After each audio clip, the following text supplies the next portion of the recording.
Hi, this is Rick from RITE. In this training video I'm going to give you some introductory training to the point of sale software. So when a cashier starts their day, as soon as you walk in the morning, this is basically what you should see. Now, based on a specific customer and what they like, this might change a little bit, but essentially they'll walk up to a cash register and it'll ask them to log in. So the username and password should ultimately be unique for each individual cashier or user of the system. Some people choose not to do that. Some people have a single user per cashier. We don't really recommend that, but it's your system. I'm going to log in with a username and password.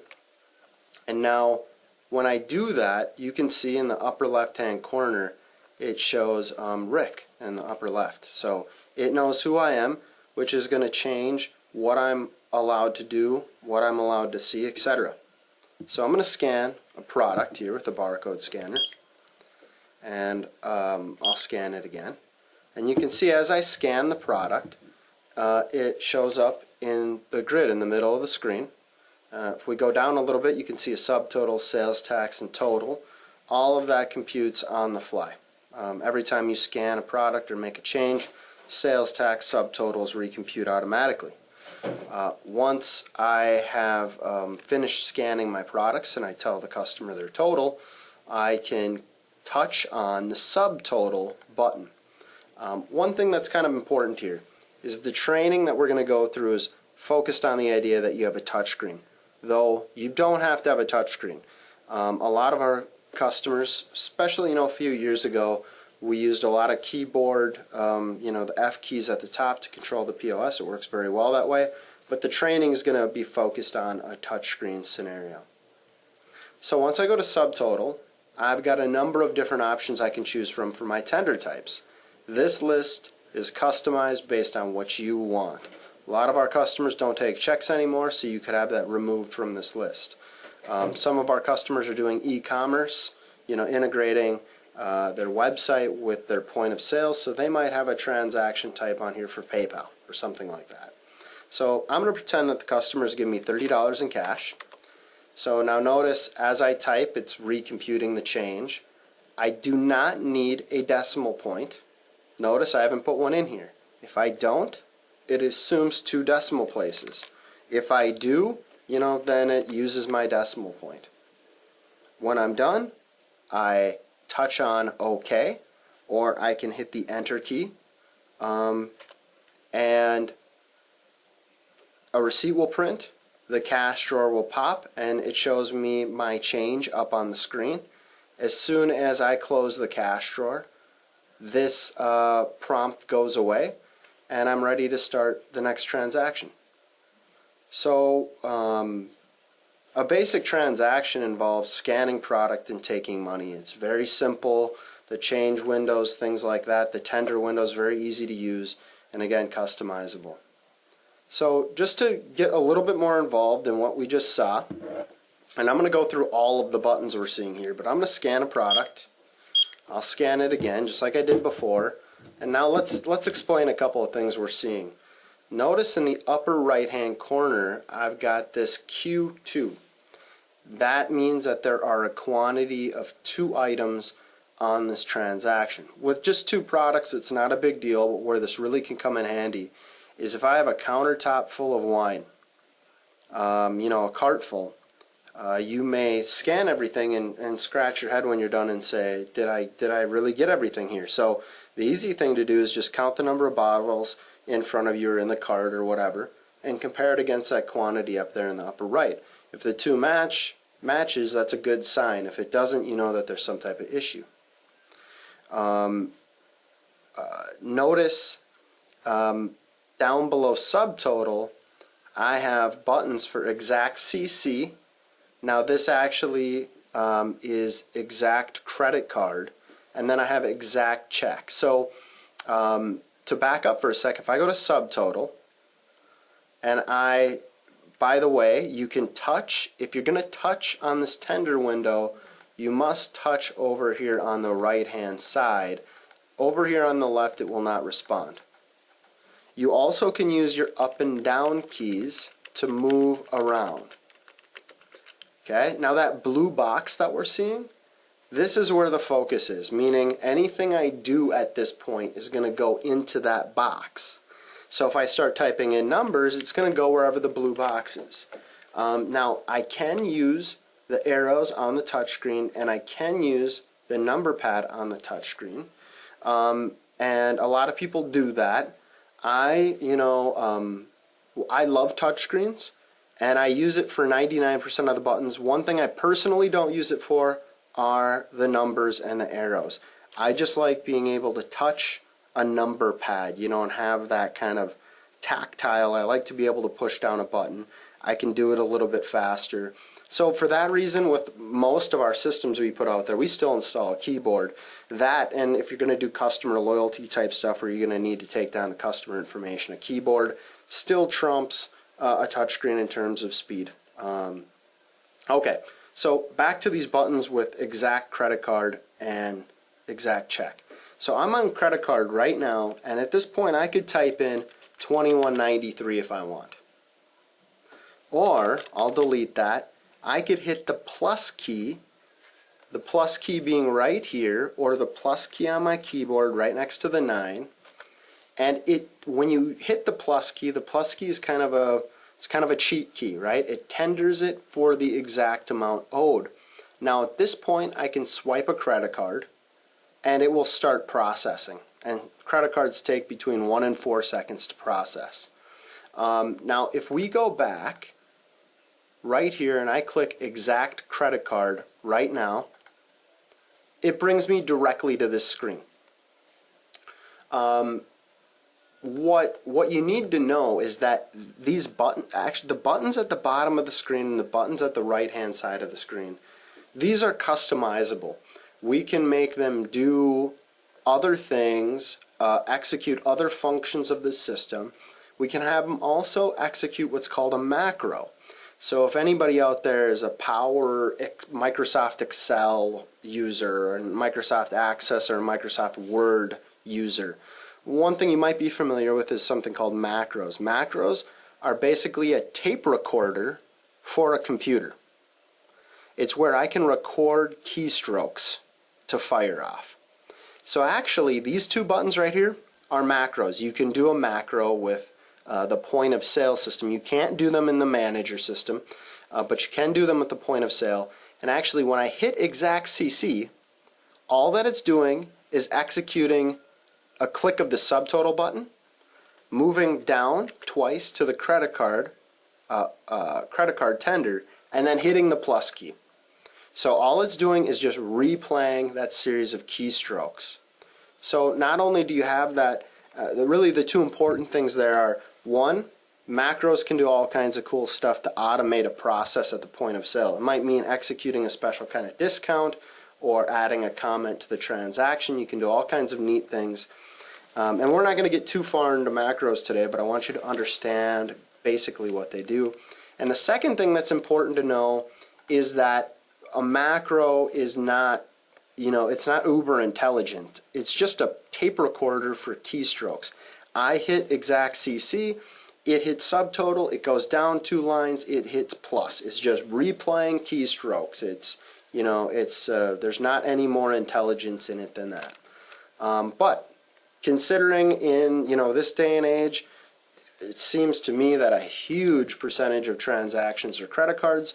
Why make the cashier hit 3 or 4 keystrokes when we can turn that into one single simple keystroke? Okay. If you while we're on the tender window, if you want to do a split tender, it's really simple. If I want to take $5 in cash, notice I typed in $5 and it says the balance is still $16.93. I can go to credit card and now I can take the remainder as credit card, or I could take $10 as credit card. And actually what would happen is if I wanted to take $10 on one credit card, I'm not going to swipe one right now, but if I did, it would actually create a second credit card line so that I could put the remaining $6.93 on another credit card if I wanted to. So you can really split tender a transaction very simply even multiple credit cards or multiple gift cards, it doesn't matter. And you can take as many credit cards on a single transaction as you want to, or you could, you could have $5 in cash and you could have 6 different gift cards being used all in the same transaction. Okay, so I'm just going to finish this with $5 in cash and the remainder in check. And you can see $0 is my change. Alright, so let's talk about, let's start going through some of the buttons over here on the right and at the bottom. Again, what these buttons do will probably be a little different for your installation, and they can be customized. And your ability to customize these, we don't have to do that for you. You can customize these buttons yourself. That's the subject of another video or training session. So I'm going to start in the upper right hand corner. These blue buttons right here relate to miscellaneous items. So if I hit miscellaneous liquor, it's going to prompt me and ask for the price of my miscellaneous liquor taxable. I'm going to say $6.99. Here again, I don't have to use a decimal place if I don't want to, but I can if I want to as well. And then I'll hit enter, or you can click on the OK button.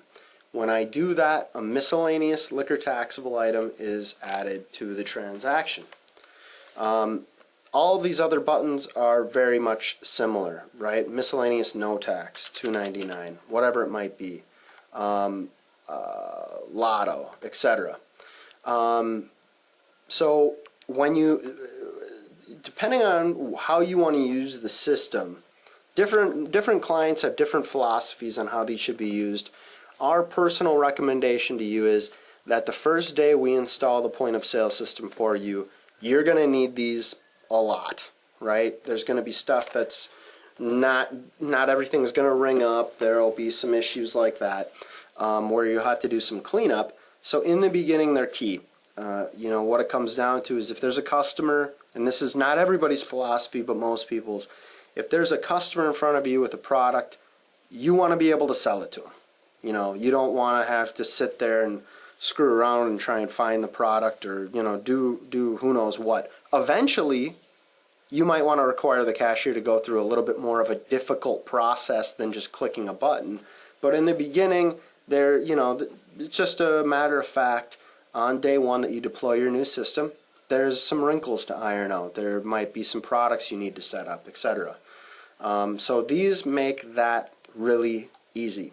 But long term, we recommend that you try very hard to wean yourself off of these to the point where some of our customers even remove them from the point of sale. As you get products set up, they should need to be used less and less. For our customers that have been using our system for a while, really it should be an oddity. And if an item doesn't ring up properly, that's a point at which a cashier, again, it depends on your policy, has to stop and make note of it, or whatever, to notify the appropriate person that something needs to be fixed. Because if you use these over and over again, you lose a lot of accountability. Your inventory will be screwed up. If you have the proper inventory for Jack Daniel's liters on hand, and one of your cashiers decides they don't want to reach into a shopping cart to grab that bottle and scan it, instead they're just going to ring it up as miscellaneous liquor, your inventory's all thrown off. Secondly, you can't track whether or not somebody's giving discounts. If that bottle of Jack Daniel's was supposed to be $11.99 and instead it's rang up for $6.99, how are you going to be able to really tell that? Maybe through a camera system, but not your point of sale system. So the miscellaneous buttons are key in the beginning. We want it to be convenient and efficient for you to be able to use. Long term, we strongly recommend that you either remove them or more likely you keep them here, but you evaluate their use. And in another training session, we'll talk about reporting. You could run a report to see every time one of these is used, who used it, when they did it. You can even see the receipt of when they used it. Okay, so talking about being able to see a receipt, I'm going to tender this out quickly. And this button down here that says Past Receipts is a nice tool. So if I click this, the system actually keeps an image of every receipt ever run through your POS system. So here I can see a picture, and actually you can click on it and drag it around. I can see the register number where it occurred, the batch number, receipt 14 of 14, and this is the last receipt that was run. Now if I hit the page up button, here is the receipt before that. Those are those 2 bottles of wine I rang up. If I hit page up again, there's the receipt before that. Before that, I can see the cashier, I can see the date, time, I can see it down to the second. So that's a really cool feature. Now this is handy in a situation where, let's say the receipt printer ran out of paper and you need to reprint the last receipt. Or another really good example is you've got you know, the little old lady who buys a bottle of brandy and she's got her rebate, but she forgot her receipt. She was in there 15 minutes ago. Well, page up, there's you know, my receipt. I can just click print and I can reprint it. A common question that comes up when I show people this functionality is, well, this is really neat. Can I go back and search for a transaction that happened a long time ago? And the short answer is yes, you can. There are these buttons down here at the bottom that say batch and lookup, you know, and I can put in some dates and it will bring up a bunch of transactions. So the short answer is yes, you can. But to be honest, if somebody came in, you know, if a police officer came in and said, hey, I found a couple of minors 2 blocks away from here with a pint of Silver Wolf that had your price tag on it, I probably wouldn't try and look that up here. Instead, I would go through the Manager, RMS Store Operations Manager program, and through the reporting engine, you could say, show me all pints of Silver Wolf I sold in the last 3 weeks, and you can get to these receipts from the back office software. So there's some basic searching tools in here through batch or through lookup, but really if you want to be able to search and efficiently find a transaction that happened in the past, this is probably not the best you know, set of tools. It's more of a back office function at that point, though you can do whatever you want. Okay, so if we go down a little further, we've got this change quantity button. So I'm going to ring up a couple of items, and now there are actually a multitude of ways to get the same thing done with this system, and changing the quantity of a product with this point of sale is one of them. There's about 3 or 4 ways to change the quantity of the items on the transaction. And during the course of this training, I'm going to stick to what we call our best practices. So to change a quantity of an item, and actually let me ring up a miscellaneous no tax as well. To change a quantity, I click this button, and now you can see it says change quantity on item miscellaneous no tax, and I'll say 10. Okay, so it changed the quantity on the miscellaneous no tax, and you might ask the question, well, what if I wanted to change the quantity on a different item? So if I just click on this item, and it doesn't really matter where you click, and I say change quantity, notice now it says change quantity on bottle of wine, and if I say 12 and hit enter, it changes the quantity selected. So here's the important thing. And this goes with a lot of stuff, with discounts or with change quantity or with this void line item, and I'll get to that next. If the blue box is on this next line, it will assume that I want to make a change to the last item I rang up, in this case miscellaneous no tax. If I click on a specific line item and I click a button, it will assume the item, the line item that's selected. Now I just clicked void line. Notice that it puts a comment on that line of void line, and it set its quantity to 0. So this is a void line in our system. The important things to know about a void line are the line will still stay on the transaction. It will still print on the receipt. However, if you go to Cub Foods and you tell somebody you don't want an item that was rung up and they do a void line, it'll still show on the receipt. Here's why we want to show it on the receipt. One is it shows up in reports. I can track all void lines that happen. Two, that image of the receipt is so valuable to know what happened. We want it to be there for that reason. And when you void line, it's not there. I mean, a quantity of 0 times $10 has an extended price of 0. It's not impacting this transaction. It's really just there for a paper trail. But it raises another question. What if I just want to start over? I don't want to show all these void lines. I don't want to. I just want to start over. So there's a button just to the right of that called Cancel Transaction. If I hit it, it says, "Are you sure?" Yes, I'm sure. It clears everything out, and away I start over. I start over again. Now, the important thing to know is that from a cashier's perspective, while I just started over, from a manager's perspective, I still have a paper trail.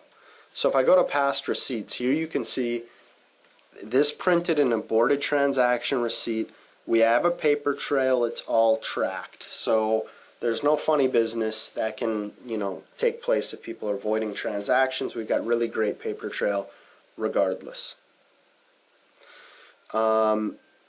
A couple of buttons up here in the upper right hand corner. We have Verify Age. So I'm going to click that.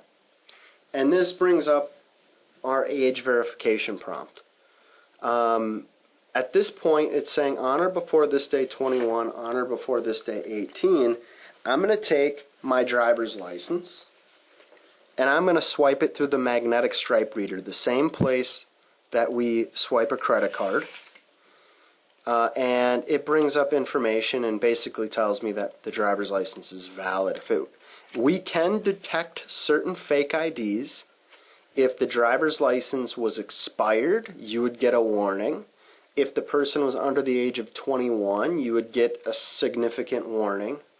And when I close this, now you can see a comment has been added to the transaction. I'll ring up an item here and we'll finish the transaction and you can take a look at the receipt. Okay. And here's what the receipt looks like. Age verified, 1/8/82, Richard Fueling. So what's important, and by the way, this is configurable. If you only want the age verified to show and not the person's name, that's no problem. Different people want different things. But the key is, to go back to that Silver Wolf pint example, if you're using age verification and you have a suspicious transaction, that's the time that a cashier may use it. Not necessarily because there's a doubt about whether or not the person's old enough, but maybe there's some minors out in the parking lot, but it's not enough to decline the sale. So you could use it at that point for liability's sake. Now when the police come in and say, "Hey, found those kids," you could say, "Well, Mr. Officer, I've sold 2 pints of Silver Wolf in the past week.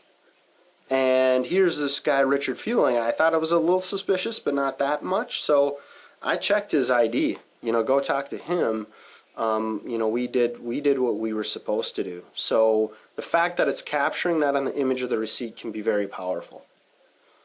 Now, a couple of other notes on this Verify Age button is you actually can do this more than once per transaction. Meaning if you have a group of 3 people in front of you, you can do age verification 3 times and it will attach all 3 of those people to the transaction, firstly. Secondly, your new system by default has it set up so that a cashier will make use of it when they want to. Meaning, if I want to use age verification, I hit this button and it prompts me and then I go through this process. However, you can configure it on a per user basis to do things like prompt at the beginning of a sale or prompt at the end of a sale, and you can even set it up so that if a cashier doesn't swipe an ID, it will require a manager override to proceed. So you really can go a long ways to lock this down. You can make it so that on your new cashiers it does this prompting, but not maybe on your shift leads. you can really configure age verification to do some interesting stuff. Down to the point where you can stop a transaction from proceeding if they don't swipe an ID. And you also note that there's this manual entry button. Well, if I hit the button manually, it doesn't allow me to do manual entry. But if it's forcing me, you can flip on a switch, an option, so that manual entry will require them to manually put in a date of birth. Next is keg return. So if you sell kegs, there is keg registration functionality built into the system, and we're actually going to leave that for another training session. Down here in the lower right hand corner we have a button for RITE support. So in the introductory video I talk about our RITE support tool. We want to make this accessible to you everywhere. So if you're ever on the phone with the RITE support personnel and they say, can you open up the RITE support tool, you can access that from your desktop, or we've created a button right from the point of sale software to access that. On the upper right hand corner here we have some discounts. Now this is where what you see right now and what is on your point of sale system will probably be a lot different. Everybody has their own discounts. I want to prefix the conversation about discounts by saying discounts can be driven by way of a button, and that's what I have set up here. They can also be set up in the system to be automated by the point of sale, meaning sale prices. You have something on sale from Monday to Sunday, the system can automatically recognize that and automatically apply a discount. Cashier doesn't have to do anything if you set it up properly. You can even go so far as to say things like, if they buy 12 or more bottles of wine, mix and match, they automatically get 10% off. So you can configure the system to automatically do that. On the other hand, there's people that want a button. A wine case button, or a 10% off button, or a 5% off button, or a senior citizens discount, or a military discount. So I'm just going to do a wine case discount here really quick. Now, if it's activated by way of a button, there's not a lot of validation here, right? I mean, the button does what it does. It's not evaluating a quantity. But a few things that are kind of neat. One, if I set up a 20% off button, I could potentially make it so that only managers could run that button. And if a cashier tried to use it, it would ask them for a manager override code. Number two is that these buttons can be set up so that they apply what's called a discount reason code, meaning the system will track when that discount was given and why. So if you have a senior citizens discount that's only supposed to be given on Mondays, on your end of the day report, and another training session will talk about the end of the day process, you can actually see how many times those discounts were used, potentially by who, and if it's Tuesday and somebody's giving Monday discounts out, well, you can go take corrective action. Or you can have some insight into how often your military discounts being taken advantage of. In some of the other reports, you can really drill down and you can see that, hey, this type of customer is buying this kind of product. Or another interesting one is I have a price override button where when I click it, it says, okay, the price of wine is $10, but if I say $8.99, it overrides the price. If you have a competitor price match, some of our customers will have 4 different competitor price match buttons, one for each one of their competitors, and you can run a report and see how often you're having to do price matches against competitor A versus competitor B, and also what kind of product are those customers buying? Are they good customers, or should we just let them go to our competitor? Or are the senior citizens discounts, are those creating profitable sales or not? So the idea of these discount reason codes is really valuable and very interesting to be able to see that. Your end of the day reports show, and you can actually kind of slice and dice the data more on the reports inside the system, which we'll cover in another training video. We also have an undo discount button, so if I click this and I say undo discount, you can see it resets it back to whatever price I originally set it to. Okay, so the discount buttons, you can define them to be a percentage off, and they can give a percentage off a single item, all items on the transaction. In some cases, they can even be set up to do a specific group of items, like this wine case discount will only discount wine. You can set up buttons where it'll allow you to override the price. For example, if the price is incorrect or you're doing a competitor price match. You can also set up buttons that will do things like $1 off. So if you have a coupon that you've sent out, you can create a button that will execute that dollar amount off.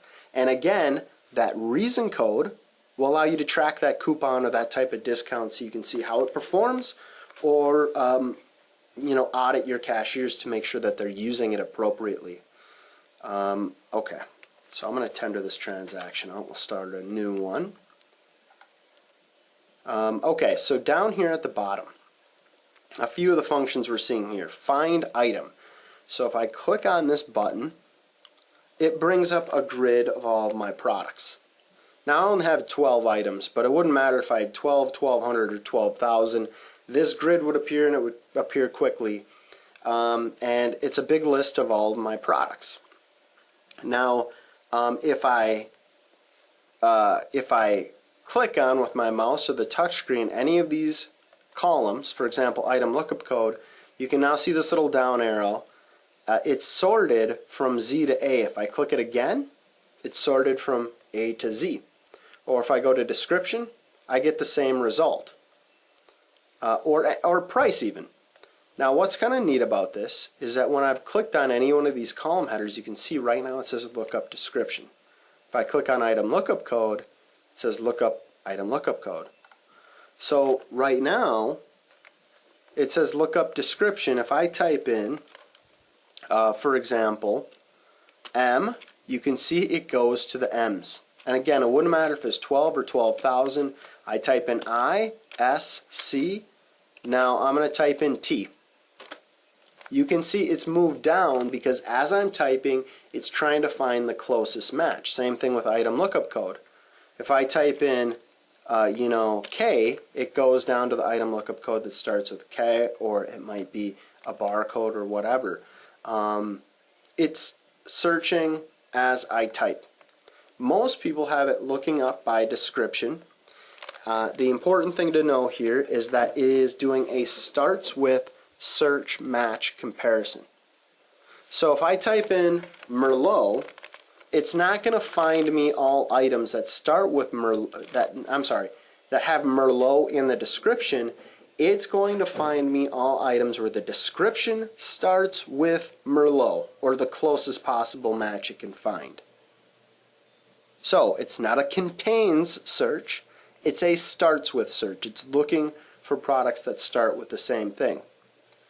Really, really simple. Also, if I back out of this and I go back to find items, notice it remembered my preference. It remembered that the last time I used this, I looked up by description. So now right away I can just start typing in MISC, T, and as I type, it's searching through descriptions. So for 90% of our customers, this form of searching for a product, and you can also see, I can see how many I have in hand, I can see the price, and if I click OK, it will add it to the transaction for me. For most people, this is great. It's really simple, really easy to use, very fast. Where it can fall short is in a place like a wine shop, where somebody says, hey, there's this Turkish wine that has a certain phrase in the name. Do you guys have that? Well, that's really going to depend based on how somebody inputted it in the system, and it's probably not going to start with the same thing that they're looking for. So in those cases, in the lower left-hand corner, we've got this find button. This is a more advanced search window, and as a matter of fact, if you'd prefer to use this one all the time, we can toggle the system so that this will appear by default. Now this works the same way, where it'll remember my preferences, but I can check these boxes and then I can type in a phrase, and it doesn't matter if it starts with or whatever, it will find it. LIQ, it found me an item with the description miscellaneous liquor. It obviously doesn't start with LIQ, it starts with MISC, but I told it I wanted to search inside description for that text, and so it found it. And I can actually search through a bunch of other stuff as well if I want.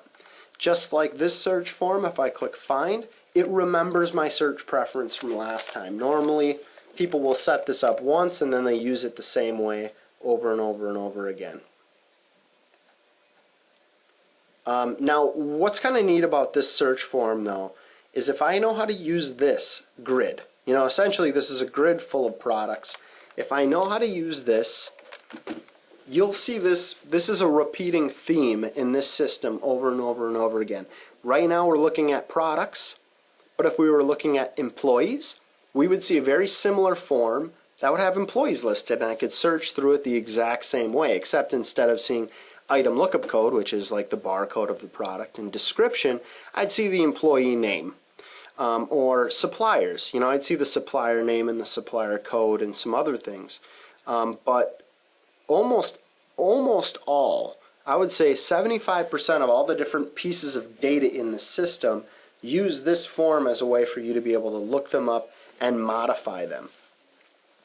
Now when you're looking at this form, you might have noticed on the right hand side, I've got a button over here where I can click new. I could create a new product right from the point of sale, or I could go into the properties of this bottle of wine and I could change the price from $10 to something else. So right now I'm in the cash register software, but I can modify the price of an item.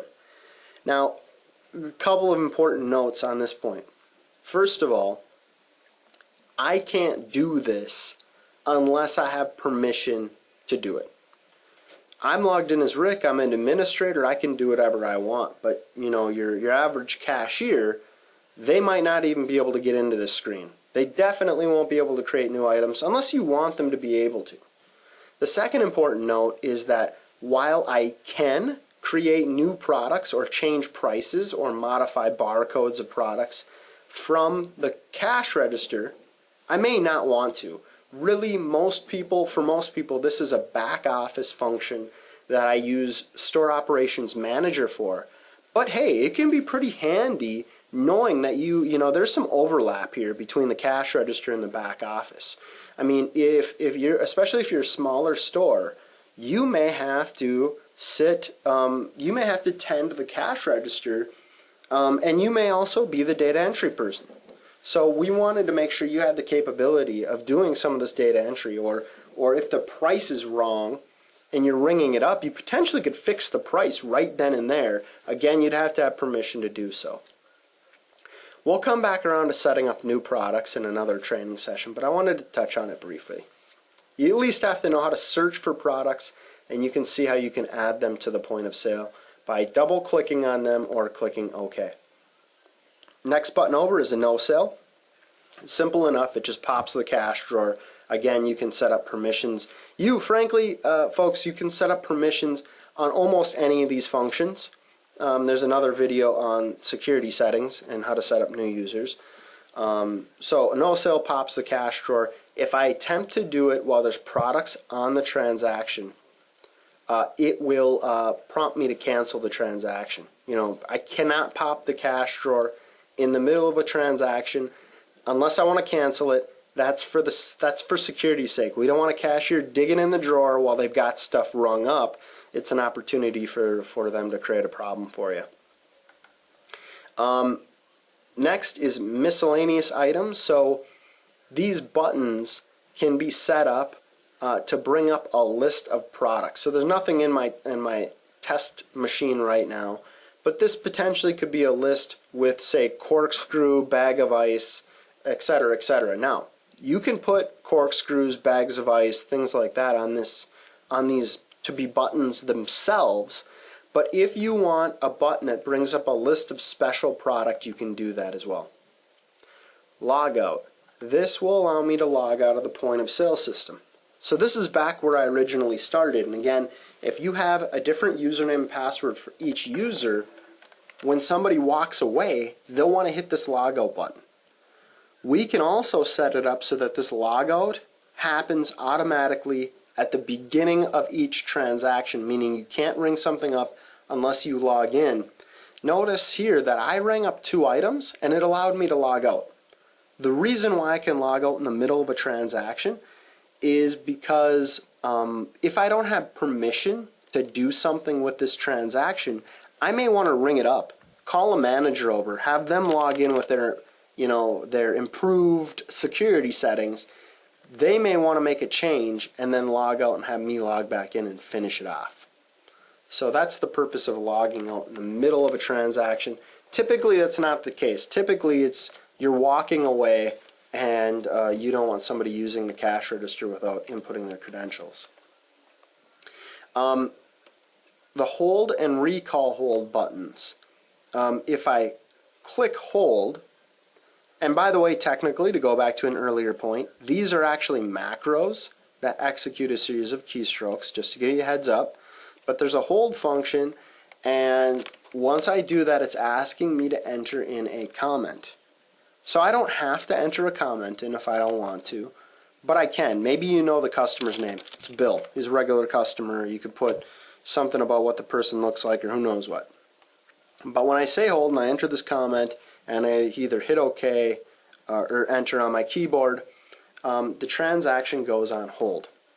Notice this little icon appears at the top of the screen. This tells me that there are currently transactions on hold right now. This little icon would appear on all of your tills. You can, if I put something on hold on this till, it will actually allow me to recall that transaction on any other till. So for example, somebody walks in, you've got a line of 3 people, you're ringing this person up, it's a whole bunch of stuff, and they realize, shoot, I forgot my checkbook in my car. Well, you don't want to re-ring everything, so you put it on hold. You can move all their product to register number 2, and then you can ring up the next customers, and when they come back in, you can have another cashier call them over to register 2, and just go to recall hold on that second register. There's the transaction. I hit OK. It rings up the transaction just as I had originally left it. So pretty slick. The next button, and you can see that little icon goes away.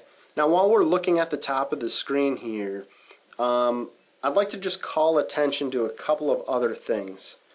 One is in the upper left hand corner, right now it says sales. That means we're on a regular sales transaction. But you actually can, under certain circumstances, see this change. For example, if you're doing an aborted transaction or you're doing a work order, for example. Now, I just hit Control F2, that's a keystroke for work order. That's a topic of another conversation, but I wanted to show you how that can change depending on the type of transaction that you're doing. Next over is who the cashier that's logged in is. I'm Rick, I'm logged in. It shows you the percentage of discount being applied to the items on the transaction. Here and here can show different icons to tell you about things going on in the transaction.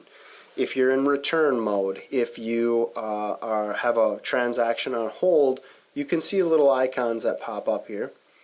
Next, this little computer looking, this little cash register looking icon with a 1 next to it. That means that I am on register number 1 right now. Register number 2 would show a 2 there. Next after that, it shows you what line item you're on. So I'm on line number 3. This is 1, this is 2, and this is 3, and you can see that change. I'm not sure what value there is in that, but it's up there.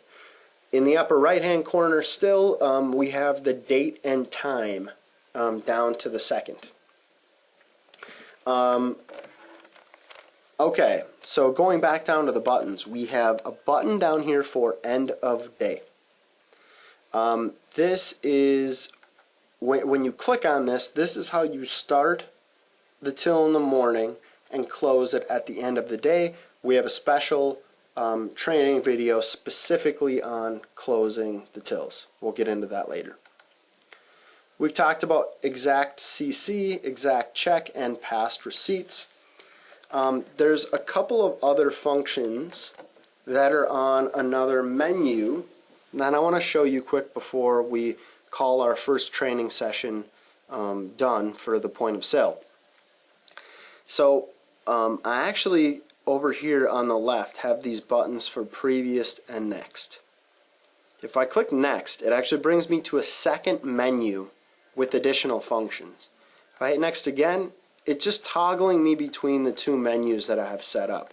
Now you technically could have more menus than this. You could have 3, 4, 5 that you could toggle through if you want. My opinion is that we want all the very important functions that a cashier uses on a daily basis to be on this main menu. And then on the next, we've got some secondary functions.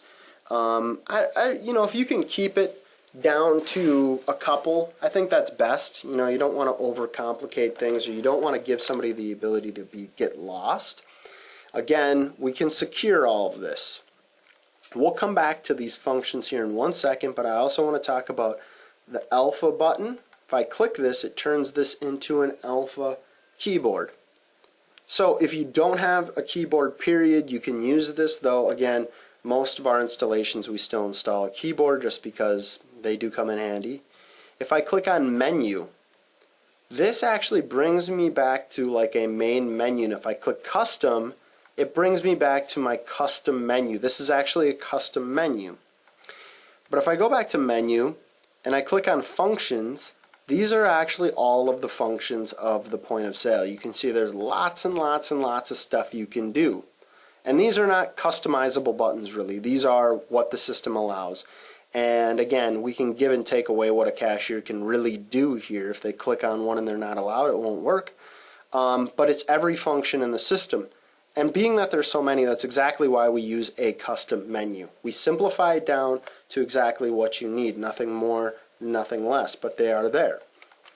Also, we've got a button for departments, categories, suppliers. So if I click on this, it brings up a list of my departments. If I click on my wine category, then it will list all of the products in that category.